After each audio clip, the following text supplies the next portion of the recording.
Grandma's will, my siblings got $3 million each. I got a rusty key. The worthless grandchild gets worthless junk, my sister laughed, burning my photos. Brother added, finally someone's being honest about her value. Dad agreed, some people don't deserve real inheritance.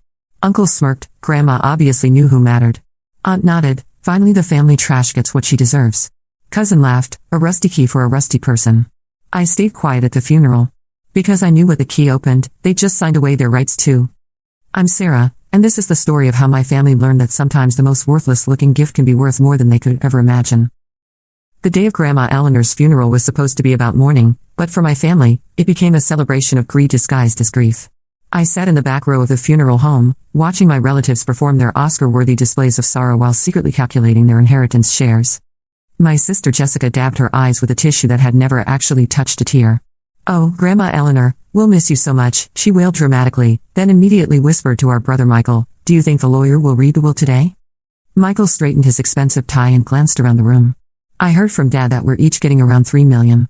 Can you believe it? I'm finally going to buy that lake house I've been wanting. My stomach churned.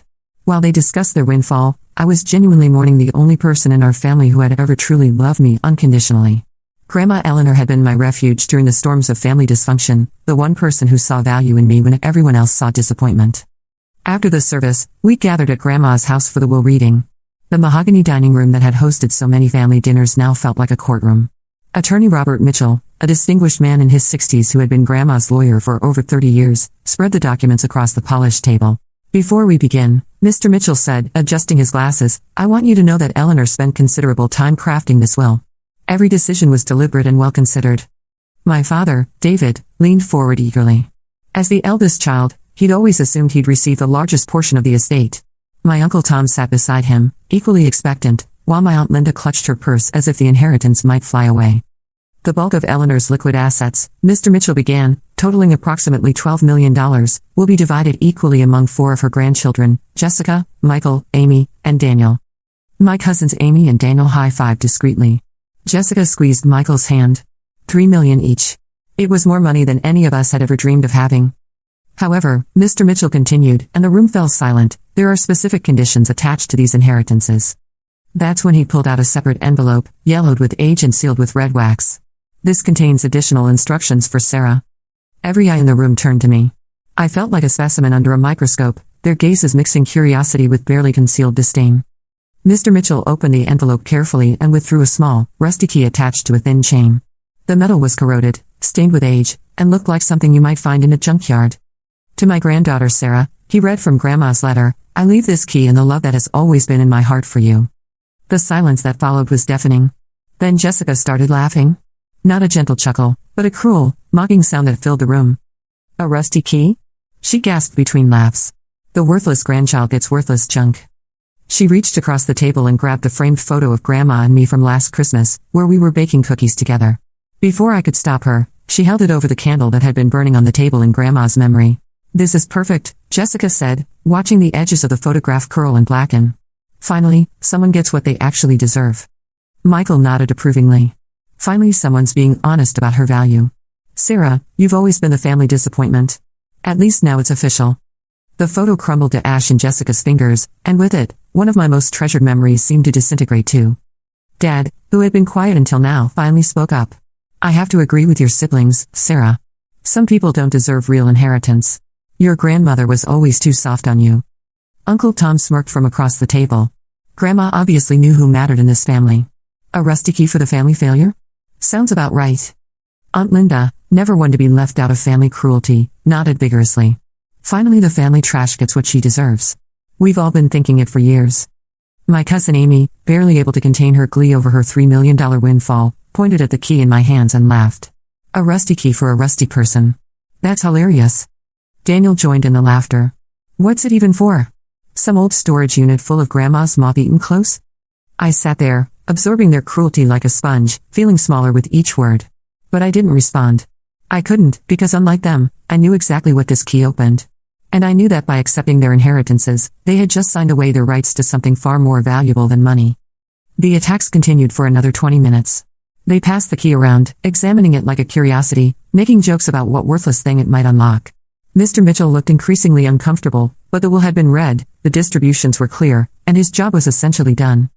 Well, Jessica said finally, wiping tears of laughter from her eyes, I guess we should start planning how to spend our real inheritances. Sarah, you can keep your little treasure there. Maybe you can hang it around your neck as a reminder of your place in this family. That night, after everyone had left to celebrate their windfalls, I drove to the outskirts of town. My hands shook as I pulled into the parking lot of Riverside Storage Facility, a place I visited with Grandma Eleanor many times over the years, though she'd always made me wait in the car. Someday, sweetie, she used to tell me, you'll understand why this place is so important. I walked to Unit 247, the key clutched tightly in my palm. The lock was old and stubborn, but after some gentle coaxing, it turned. The metal door rolled up with a rusty groan, and I stepped inside. What I found took my breath away. The storage unit was immaculate, climate-controlled, and filled with treasures that made my family's inheritance look like pocket change. Original paintings lined the walls, and not just any paintings. I recognized a genuine Van Gogh sketch, a small Picasso, and what appeared to be an original Monet water lily study. But that was just the beginning. Carefully preserved documents filled several filing cabinets. As I rifled through them, I discovered stock certificates, property deeds, and investment records that painted a picture of my grandmother's true wealth. The $12 million that had been divided among my siblings and cousins was just the tip of the iceberg. Eleanor had been far wealthier than anyone knew. The storage unit contained evidence of an art collection worth at least $50 million, stock portfolios valued at another $30 million, and property deeds to 6 commercial buildings in the city center that generated over $2 million in annual rental income. But there was more. So much more. I found a leather journal in Grandma's handwriting, dated just 3 months before her death. As I read, I understood the true scope of her plan. Sarah is the only one who visits me because she loves me, not because she wants something, she had written. The others call when they need money, show up when they want favors, and spend family gatherings calculating their future inheritance. Jessica borrowed $50,000 last year for her wedding and never paid it back. Michael hasn't called me in 8 months unless he needed something. The others are no better. I've decided to leave them enough to reveal their true nature. $3 million each should do it. Enough to make them comfortable, but not enough to change their fundamental character. Sarah, my dear granddaughter, will inherit the real wealth, not just the money, but the responsibility that comes with it. Further reading revealed that Grandma had spent the last 5 years of her life secretly transferring her most valuable assets into a trust, with me as the sole beneficiary. The rusty key wasn't just symbolic, it was literally the key to a fortune worth over $100 million. But Grandma's final twist was the most brilliant part of her plan. According to the legal documents I found, my siblings and cousins had 30 days from the will reading to contest the inheritance distribution. If they chose to do so, they would forfeit their $3 million and receive nothing. If they accepted their inheritances without contest, they would be legally barred from ever making future claims against Grandma's estate. They had no idea that by gleefully accepting their generous inheritances, they were signing away their rights to a fortune that would have made them among the wealthiest people in the state. The next few weeks were torture. I had to watch my family celebrate their good fortune while I pretended to struggle with my worthless inheritance. Jessica quit her job immediately and started planning an extended European vacation. Michael put a down payment on his dream lake house. Amy and Daniel both bought expensive cars and began talking about early retirement. But watching their celebration was nothing compared to enduring their continued mockery. Every family interaction became another opportunity for them to remind me of my place in the hierarchy. 3 days after the will reading, Jessica invited the whole family to dinner at an expensive steakhouse to celebrate Grandma's generosity. She made sure to seat me at the far end of the table, like an afterthought. When the waiter came to take orders, she loudly announced, Sarah probably can't afford much here, so maybe just get her a side salad. The table erupted in laughter. Michael raised his wine glass and said, to Grandma Eleanor, who knew exactly how to distribute her wealth fairly. Everyone toasted except me. I sat there, cutting my steak, which I had ordered despite Jessica's comment, and imagining their faces when they learned the truth. You know what, Sarah? Uncle Tom said, clearly emboldened by wine and his newfound wealth, you should really be thanking us. Thanking you for what? I asked quietly. For setting a good example all these years. If we hadn't been such successful, responsible family members, Grandma might not have known who deserved her money. He gestured grandly around the table. We showed her what real achievement looks like. Aunt Linda nodded enthusiastically. Exactly. Jessica's always been so put together, Michael's got that great job at the consulting firm, and my kids have always been honor students. Well, you've always been more of a cautionary tale. The cruelty was breathtaking, but I had to admire Grandma's psychological insight. She had predicted this exact behavior. In her journal, she'd written, give them money, and they'll use it as proof of their superiority. They'll see Sarah's smaller inheritance as validation of every cruel thought they've ever had about her. Michael leaned back in his chair, looking smugly satisfied. I hate to say it, Sarah, but maybe this inheritance situation is exactly what you needed. A reality check. You've always been kind of drifting through life without much direction. Maybe having less will motivate you to finally make something of yourself. Make something of myself? I repeated. Well, yeah. I mean, what have you actually accomplished? You work at that little nonprofit, you rent that tiny apartment, you drive that old Honda. Meanwhile, Jessica's been climbing the corporate ladder, I've got my consulting business, Amy's finishing her MBA, Daniel's got his law degree. We've all built something. What they didn't know was that I'd chosen the nonprofit work because I believed in the cause, not because I couldn't do anything else. I had a master's degree in social work from a prestigious university, funded entirely by scholarships and my own savings because I'd been too proud to ask family for help. My tiny apartment was actually a charming one-bedroom in a historic neighborhood that I'd chosen because I loved the character, not because I couldn't afford better. And my old Honda was a deliberate choice because I preferred to spend money on experiences and helping others rather than impressing people with material possessions. But they'd never bothered to learn any of that about me. Amy, emboldened by the family pile-on, decided to share her wisdom. Sarah, I think what everyone's trying to say is that this inheritance is actually a blessing in disguise. It's forcing you to confront some hard truths about yourself. Such as? I asked, genuinely curious to hear her analysis. Such as the fact that maybe you've been coasting through life, relying on being the sweet granddaughter to get by. Grandma always did baby you. But now that she's gone, you're going to have to stand on your own 2 feet. The irony was almost too much to bear. Here was Amy, who had borrowed money from Grandma Eleanor for her MBA tuition, telling me that I'd been the one coasting. Amy, who had moved back in with her parents after college and lived rent-free for 3 years while finding herself. Amy, whose car payments had been covered by Grandma's birthday gifts for the past 2 years. Daniel, not to be outdone by his sister, chimed in with his own pearl of wisdom. The thing is, Sarah, success recognizes success. Grandma could see that some of us had the drive and ambition to make good use of an inheritance, while others. He shrugged meaningfully. Others what, Daniel? I pressed. Others might just waste it on frivolous things or fail to invest it properly. I mean, no offense, but what would you have done with $3 million? Probably donated half of it to some animal shelter or something equally impractical. The table laughed again.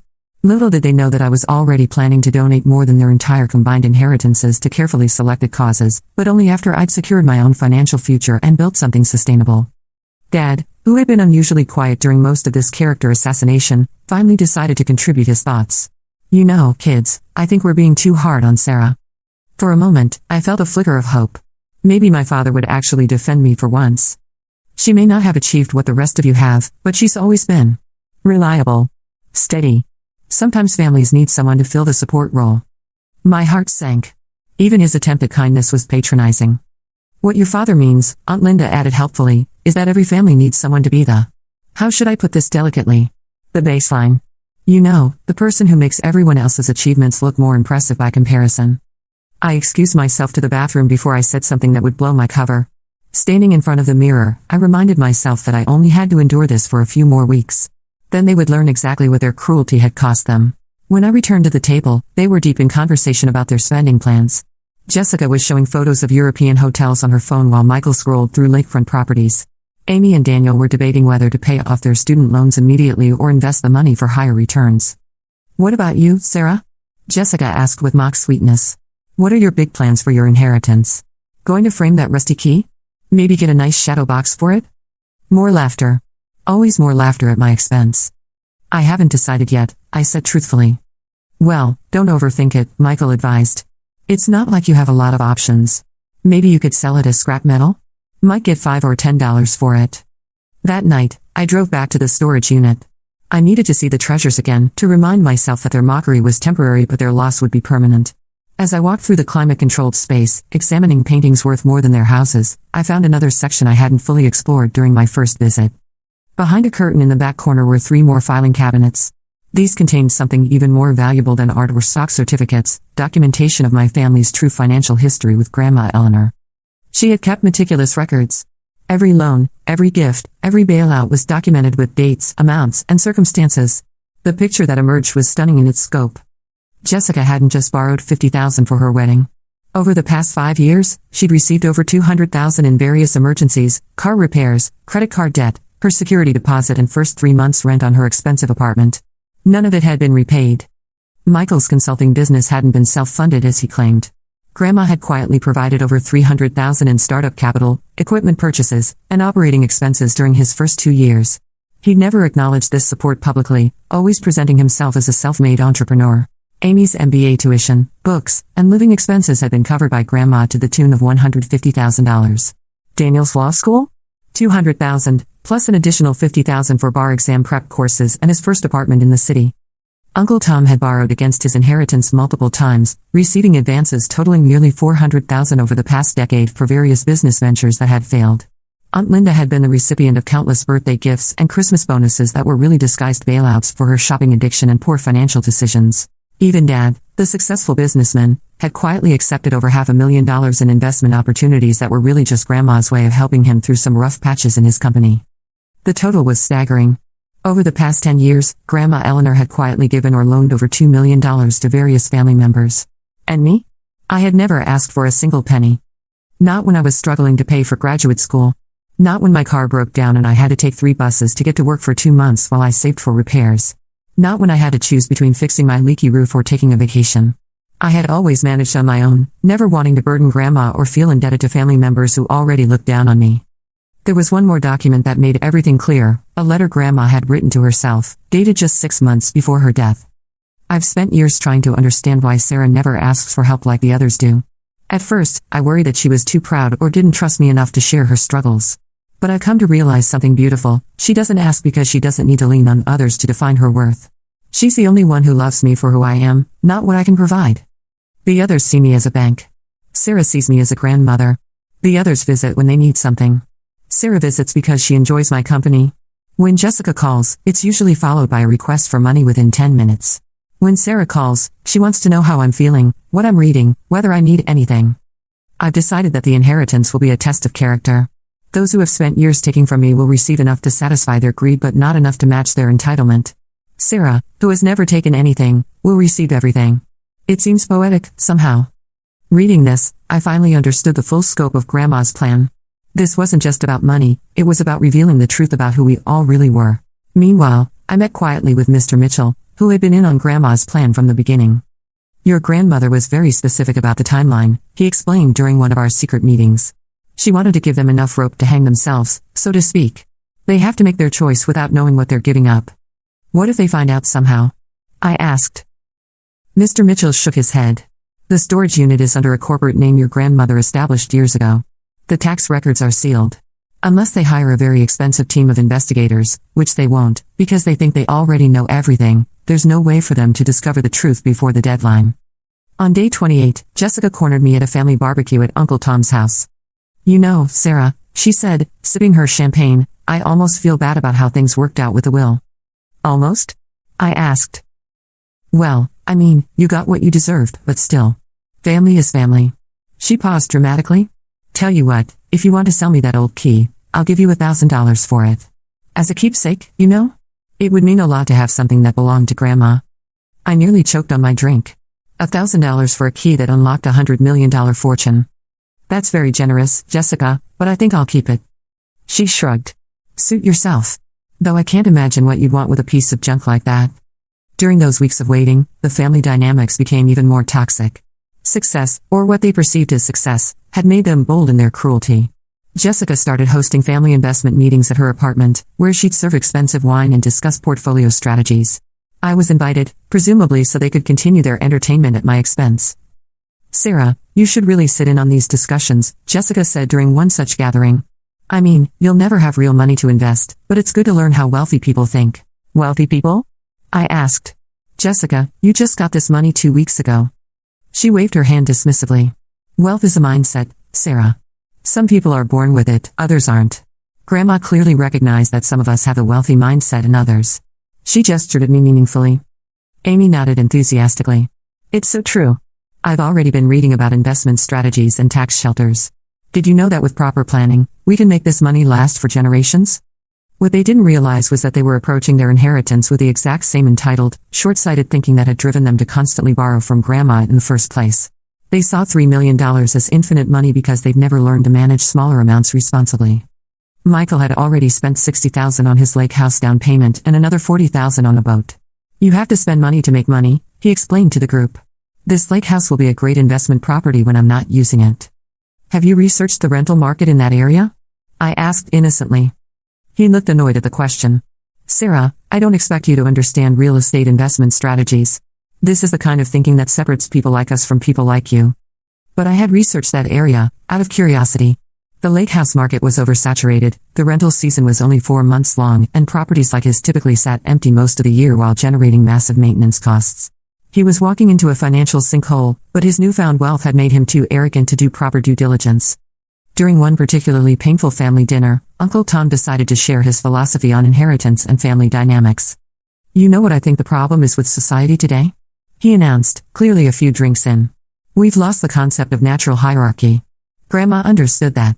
She knew who the leaders were in this family and who the followers were. Natural hierarchy? I repeated. Some people are born to lead, to build, to achieve great things. Others are born to, well, to support the achievers. There's no shame in it, Sarah. Someone has to be the worker bees while others are the queens. Aunt Linda raised her glass in agreement. Exactly. And Eleanor was wise enough to see that and distribute her wealth accordingly. Can you imagine if she had split everything equally? What a waste that would have been. The conversation continued in this vein for over an hour.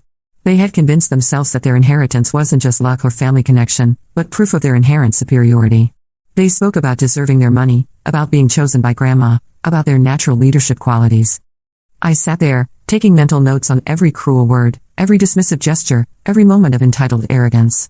I was building a catalog of their behavior that I could refer to later when guilt tried to creep in. Because part of me, the part that had spent years trying to be the peacemaker, trying to earn their acceptance, occasionally wondered if I was being too harsh. Maybe they didn't really mean the things they were saying. Maybe it was just the excitement of sudden wealth making them act out of character.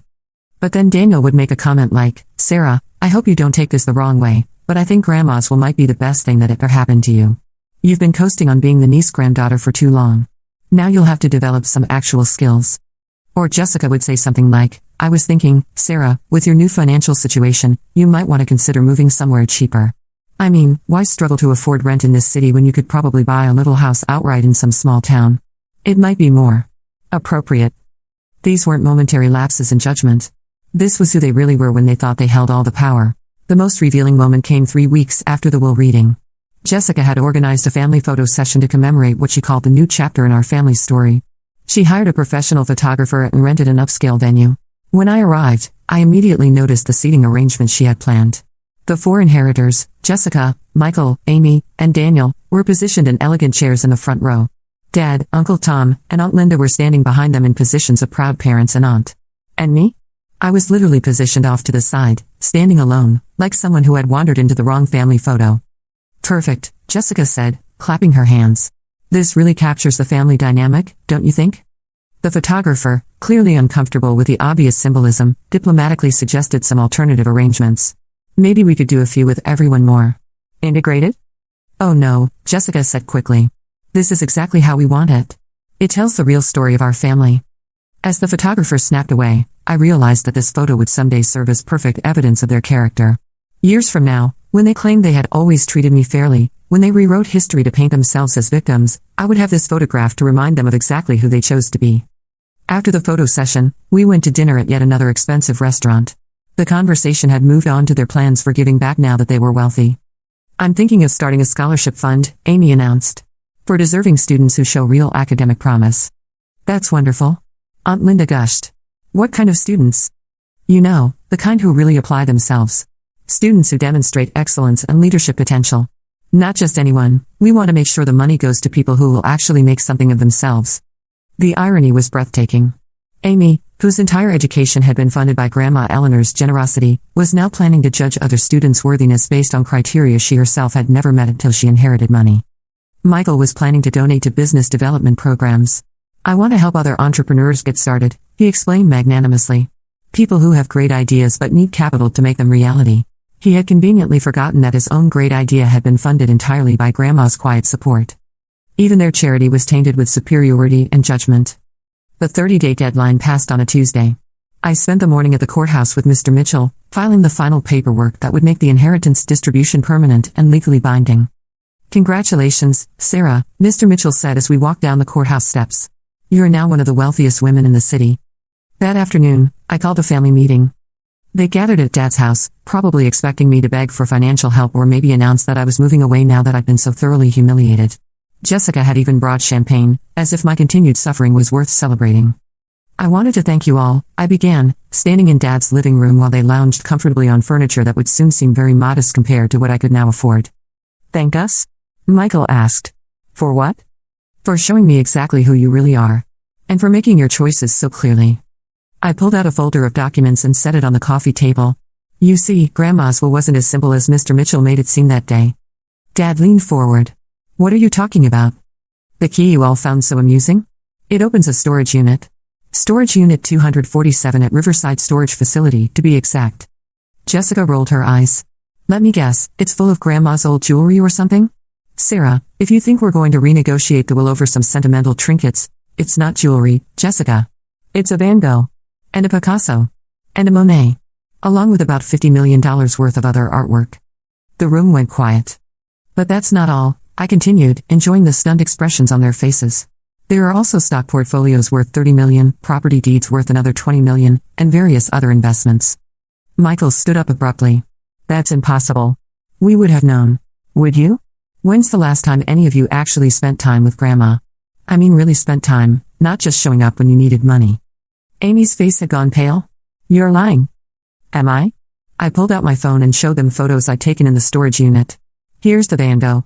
Here's the property deed to the Riverside Commercial Complex, you know, that building downtown where Jessica's favorite boutique is? Grandma owned the whole thing. The silence stretched on for a full minute before Uncle Tom exploded. This is fraud. You somehow tricked her into changing the will. We'll contest this. I smiled. Actually, you can't. By accepting your inheritances, you agreed to the terms as stated.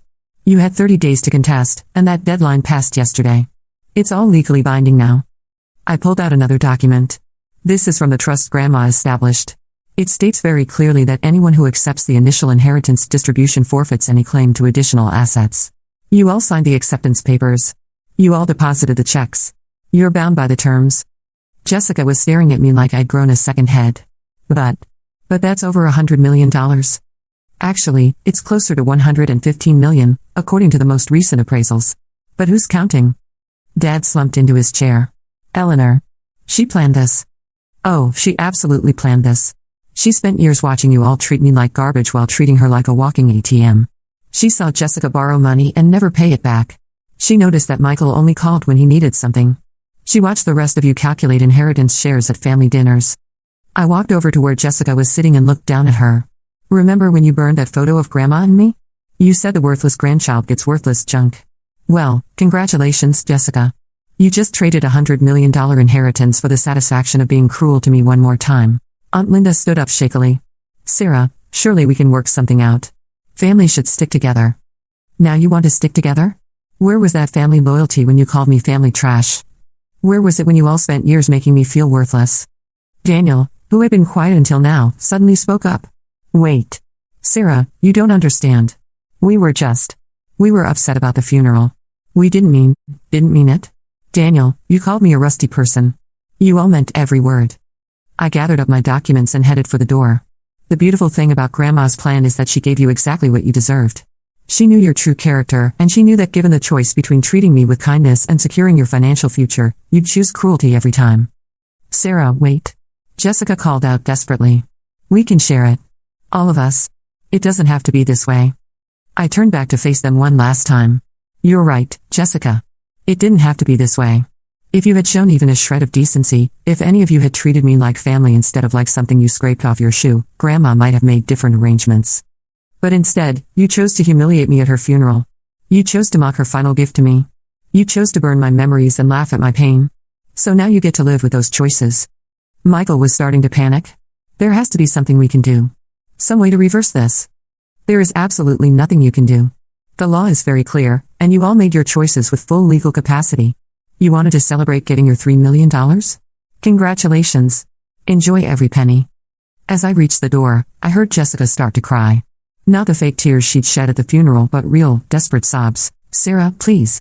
I'm your sister. I paused with my hand on the doorknob. No, Jessica. A sister wouldn't have burned my photographs. A sister wouldn't have called me worthless. A sister wouldn't have spent years making me feel like I didn't belong in my own family. You had a choice that day. You could have shown me kindness in my grief. You could have defended me when the others attacked. You could have been the sister I always hoped you might become. Instead, you chose cruelty. You chose mockery. You chose to kick me when I was down. Now you get to live with that choice for the rest of your life, knowing that your need to hurt me cost you more money than you'll ever see again. I walked out and closed the door behind me, leaving them to contemplate their new reality. The aftermath was exactly what you'd expect. They tried everything, hiring lawyers, private investigators, even attempting to have me declared mentally incompetent. But Grandma had been thorough in her planning. Every legal avenue had been anticipated and blocked. Jessica's European vacation was cancelled when she realized $3 million wasn't as much as she'd thought after taxes. Michael's lake house went into foreclosure when he discovered he couldn't afford the upkeep. Amy and Daniel both had to return their expensive cars when they realized they needed to invest their money more carefully to make it last. Meanwhile, I hired my own team of lawyers and financial advisors to help me manage my inheritance responsibly. I established a charitable foundation in Grandma Eleanor's name, focusing on helping children who, like me, felt overlooked and undervalued by their families. 6 months after the will reading, I bought a beautiful house on the hill overlooking the city, not far from where Grandma used to live. It has a view of the commercial district where I now own 6 buildings, and a garden where I grow the same flowers Grandma taught me to love. I don't speak to my family anymore. They've tried reaching out, of course, especially around holidays when guilt tends to run high. But I've learned that some bridges, once burned, can't be rebuilt. Some words, once spoken, can't be taken back. Some choices, once made, define who you really are. The rusty key sits on my mantle now, polished until it gleams. It's become a symbol to me, not of what I was given, but of what I learned. Sometimes the most valuable gifts come in the plainest packages.